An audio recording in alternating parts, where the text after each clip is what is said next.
Hello, everyone, and welcome to the Jeffrey Epstein Show. I'm your host, Bobbycapucci, and this is a morning update.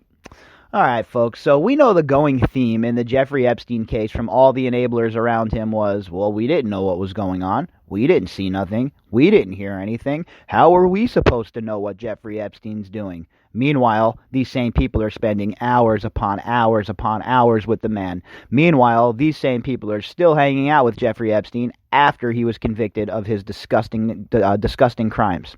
These are the same people who will stand up there and talk about how they care about the world, how they care about other people, are the same people that were ushering Jeffrey Epstein back into polite society. Aren't these people fantastic, folks?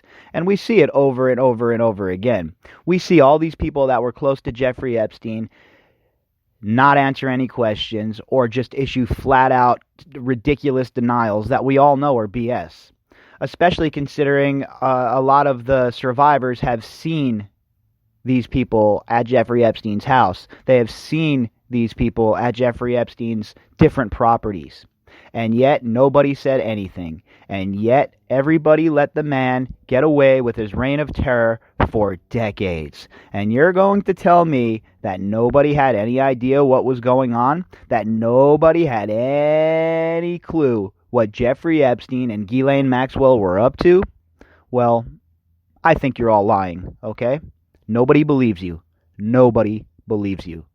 Nobody, okay? I don't believe you. Nobody believes you. It's a bunch of BS that these people get away with it. It's a bunch of BS that people like Les Wexner get away with it. And it's almost disheartening to see that all of these people still find a way to avoid scrutiny in the legacy media.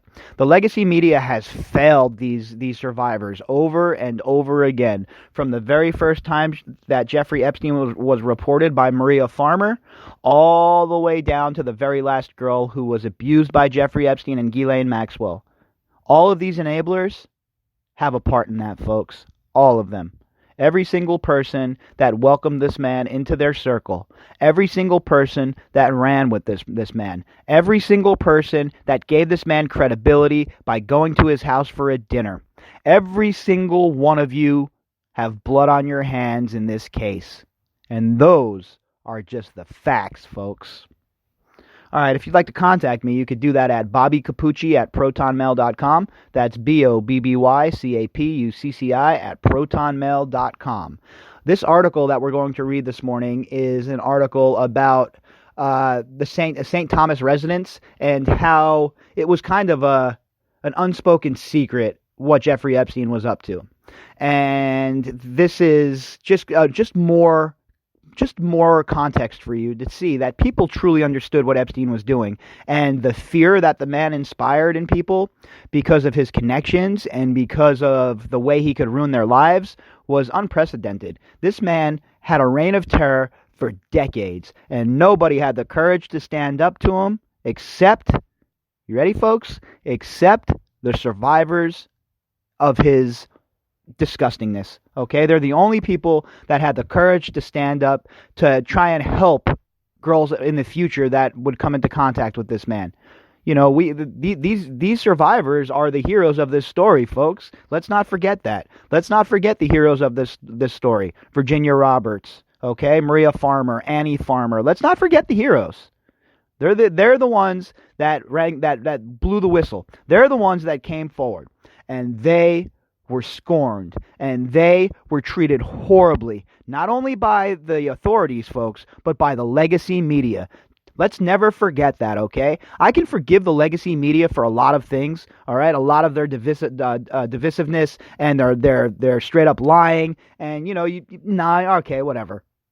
But attacking the survivors of Jeffrey Epstein on a regular basis and telling them they're liars, etc., is beyond the pale of gross, and it's disgusting.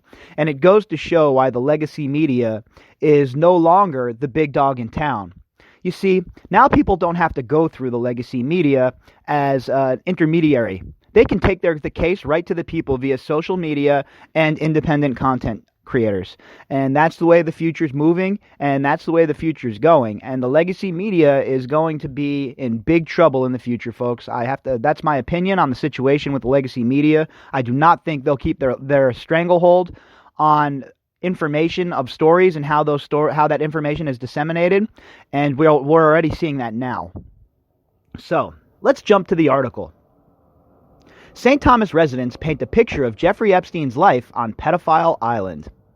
Some locals on the island of St. Thomas, about 2 miles off the coast of Jeffrey Epstein's private island, Little St. James, say the late financier, pedophile, alleged crimes were somewhat of an open secret. CBS News' Mola Langi spoke with residents to get witness accounts of what some have called Pedophile Island. And this is a common theme with the locations where Jeffrey Epstein was active. We've seen it in New York. It was an open secret. People knew what was going on, right? People had an idea, and if they tell you different, they're lying. We've seen it in Florida. There were people that knew what was up, and we've seen with residents in New Mexico and the people I've talked to in Santa Fe that were familiar with the situation. They didn't have any inside hooks with Epstein. They weren't, part of his circle, or anything like that. But people had questions. The local residents would always have questions about people that were coming and going, the ages of those girls, et cetera, et cetera. So it was always like a running commentary among people who were hip to what was going on, hip to who Jeffrey Epstein was. Epstein is accused of trafficking underage girls to Little St. James, where he sexually assaulted them and kept them against their will. However, people say Epstein rarely left the island. And we know that too. We know that Epstein was ensconced on that island. He had everything he needed there, from dentist chairs to you name it. There was an ambulance there. I'm sure he had, medical personnel on duty, whatever it may be. Everything he needed was on that island and was self-contained. He had no reason to leave that island. He had no reason to leave his bubble of security. But people from the outside still had questions and still knew exactly what was going on. The talk was just that he had gotten some crazy sweetheart deal, said charter boat captain Jim Query. We were always told it was a super short sentence and maybe some time of house arrest. I never knew if that was true on the island, but that there were basically little to no penalty. Yeah, well, that's correct, Mr. Query. That is definitely correct. He had zero penalty, basically. All right, zero penalty. The situation from Jersey Shore did harder time than Jeffrey Epstein, folks. Chew on that for a minute, all right? The situation, not the brightest guy in the world, obviously, but do you think he should have done harder time for Jeffrey Epstein for his whatever the hell he did? I don't really know what he did, but it wasn't anything too egregious. He certainly wasn't molesting people and raping girls and stuff, right? So he does more time than Jeffrey Epstein? Must be nice to be Jeffrey Epstein. Must be nice. It really must be nice to do what you want whenever you want with no repercussions. It really must be nice to be the king. To reach Little St. James, Epstein first flew into St. Thomas, where he had stakes in several businesses, one being Hyperion Air. That's Hyperion Air. That's funny. There's a book by Dan Simmons called Hyperion. Pretty interesting. According to U.S. Virgin Islands Attorney General Denise George's lawsuit against his estate, Epstein allegedly used 2 of the company's helicopters to transport young women and underage girls between St. Thomas and Little St. James. Boy, it's so nice that the Virgin Islands is so on the lookout for the rights of these survivors and these girls who are abused. I mean, they've been there the whole time, right, folks? The Virgin Islands, they've just been a shining light throughout this whole thing. Literally none of that has occurred. All of a sudden, they see dollar signs, and now they want to get involved, and now this new Attorney General, Denise George, is gung-ho to bring down Epstein's operation now that he's dead. Where were you when these girls were getting flown onto this island? Where were you when girls were being held against their will on this island? Where were you when Virginia Roberts was being abused and raped on this island by the people that she said abused and raped her? Where were you, Mrs. George? Where were your fellow law officers? Were they busy getting money from Jeffrey Epstein to look the other way? These are the questions that need to be asked. We all know how corrupt things are, and we all know Jeffrey Epstein was spreading the dough around. So for you to come out now like you're some hard-charging, defender of these women is laughable at best. This is a money grab by the Virgin Islands, and it's very, very transparent to anyone paying attention. It's gross, really, what they're doing. George said the web of companies made it difficult to monitor the convicted sex offender. We believe that it is, and we allege that it was, done deliberately to hide his identity. She said, oh, please, give me a break. Hard to monitor the convicted sex offender? He doesn't leave the island. He does not leave the island. How about an undercover person slid in as one of his workers? How about that? You guys ever think about that? Or does that only happen when you're trying to bust drug dealers in America? Okay? Come on. How come Jeffrey Epstein was afforded so much leeway, folks? That's the main question. Always keep that question in the front of your mind, okay? Why was Jeffrey Epstein afforded such treatment while the rest of us are not? And that includes other rich people, folks. All right, this isn't just like he's rich, so he got off. That's part of it, don't get me wrong. But there is something so much deeper here. The rot is so much deeper here, folks. And everybody listening to this podcast knows where that rot originated. And that rot originated in the intelligence communities, okay? His other business ventures included a company called Southern Trust and ties to American Yacht Harbor. Neither company is named as defendants in the lawsuit. A harbor employee told CBS News that a boat with the letters LSJ is used to ferry workers and supplies to and from the late businessman's island. The late businessman, the pedophile's island. And again, why are these islands and these properties still having employees work there? Why are they siphoning that money away from the estate? All of that money should go to his victims, okay? Pretty simple. According to media outlets, Epstein also donated money to U.S. Virgin Islands government officials and donated dozens of computers to be given away at schools. See, folks, and this is how he does it. How many times have we seen it? How many times have we seen it? The first thing he does when he shows up at one of these places, he spreads around the dough, builds up that good faith. Oh, let me donate some computers to the schools. Everybody will love me then. So when and if I ever get busted for this, nobody will believe it. Nobody will believe that such a great man who donates so much money would ever be involved in something like this. Well, newsflash, folks. Most people that are involved in this kind of shit are people from the higher crests of society. That's just, it's gross to think about, but it's a fact. These people have no regard for you, me, your children, or anything else. All they care about is consolidating their power. It is all about power. The charity did not seem to improve his image with the locals. I don't know about that.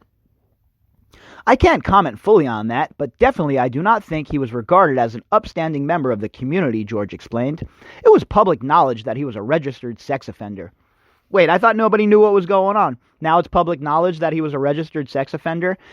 I'll take it a step further, all right? You didn't need to know, you didn't need to have the offender's tag slapped on him to know what he was, all right, folks? Everybody who was paying even just a little bit of attention understood what Jeffrey Epstein was. Why was he always around young girls? He had no kids. He had no nieces. He had no nephews. What, was he some kind of babysitter? Come on, man. There's no reason for him to have a bunch of young little girls like that running around. I don't know about you, but all these enablers that say, well, I had no idea what their age was. Well, here's an idea. Why don't you ask Jeffrey Epstein? Hey, dude, what are you doing with all of these young girls? I know if I walked into my friend's house and there was a bunch of young girls running around, there would be a problem, folks. There would be a big, huge, gigantic problem. And it would not be a good situation. I would go crazy, all right? I would have all kinds of questions for my friend. George, who took office just months before Epstein's 2019 death by suicide, alleges that Epstein continued his trafficking operation until at least 2018. Yeah, we know that. We know that he was still active after he was arrested. Why wouldn't he be? Why wouldn't he be? Why would they get rid of one of their number one superstars, the intelligence community? Do you know how many dossiers this man provided for them? Go back and look at some of the names, folks. And if you think that he didn't compile dossiers on all of these people and have photographic and video evidence, well, I don't know what to tell you, because he did. That was all part of the plot. That was all part of the scheme. Everything was wired up. Everything had cameras, and it was all about getting information so that they, the Epstein group, and all of his people and his handlers can consolidate their power. That's what it's all about, consolidation of power. For one alleged victim, the Attorney General's lawsuit is late in the game. To me, it's sort of last minute. There's victims from, I think, the 80s, the 90s. I think that a lot of people knew what he was up to. I don't know why nothing was done before. And the victim is absolutely 100% right. 100% right. There is no way in hell that the Virgin Islands should even be trying to get their grubby hands on this dough. All right? Here's an idea. You should have arrested Jeffrey Epstein. If you were so concerned, you guys should have swooped in and arrested Jeffrey Epstein instead of being stuck on the dock where he told you, oh, this is my front door, and you let that fly. Why would you let that fly? Now, let me ask you a question. If we went to South Central Los Angeles or we went to Compton and somebody said to a cop, nah, this is my property, you're not coming in, how do you think it would end up? Certainly wouldn't end up as pleasant and as pretty as it did for Jeffrey Epstein. Because, folks, we have a two-tiered justice system in this country. One set of rules for them and another set of rules for you and I. When asked if she thought a blind eye was turned to Epstein's crimes, George responded that she could not comment on what went on before she stepped into office, but what I do know is that once we got here, this new administration, we will not turn a blind eye. We will enforce it. Oh, please, too little, too late, Miss George. All right? Just too little, too late. Why don't you just get out of the way and don't make it any harder for these survivors to get the dough that they deserve? All right? Enough's enough already with the money grab from these governments and from all the outside participants who think that they're entitled to something. All right? Look, enough. Everybody understood what was going on that island, Miss George, and I'm sure you knew as well. All right? I don't have any evidence that proves that, but come on. You're locked in. You're part of the government. You guys talk around the water cooler. What? You guys don't have lunches where you discuss people like Jeffrey Epstein, who's in your district now? You guys weren't sitting around having discussions about that? You didn't talk with your predecessor about him? Come on, I don't believe any of that stuff. I think this is all just a money grab from the Virgin Islands, and I kind of think it's gross, to be honest with you. According to local government officials, Epstein made the U.S. Virgin Islands his permanent residency in 2010. All right, well, folks, here's the thing. What this article proves, again, is that people that were on the outside totally had an idea what was going on with Jeffrey Epstein. You had people at airports, you had people at restaurants, you had people at stores that would question what was going on anytime Epstein or one of his associates would show up at the store and then leave. So for anybody to act like they didn't know what Jeffrey was doing if they were part of his inner circle is just laughable at best, folks. So just remember that. Just remember that if you had airport workers, you had restaurant people, you had people in grocery stores who were asking hard questions to themselves and coworkers after they would see Epstein's associates come and go. But yet, you have people that were in Epstein's inner circle, the Dubins, Dershowitz, Bill Richardson, Bill Clinton, Donald Trump, Steve Bannon, you name it. You name it. And none of these people had any idea what Jeffrey Epstein was up to. None of them.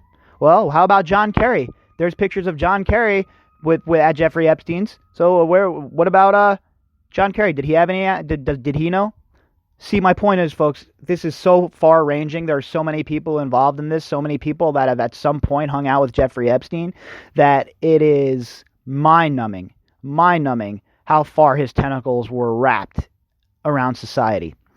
And then for people to act like they had no idea what he was doing, it's highly offensive, honestly. It is highly offensive, and it's just gross that these people can live with themselves knowing that they enabled a monster like Jeffrey Epstein and Ghislaine Maxwell for decades.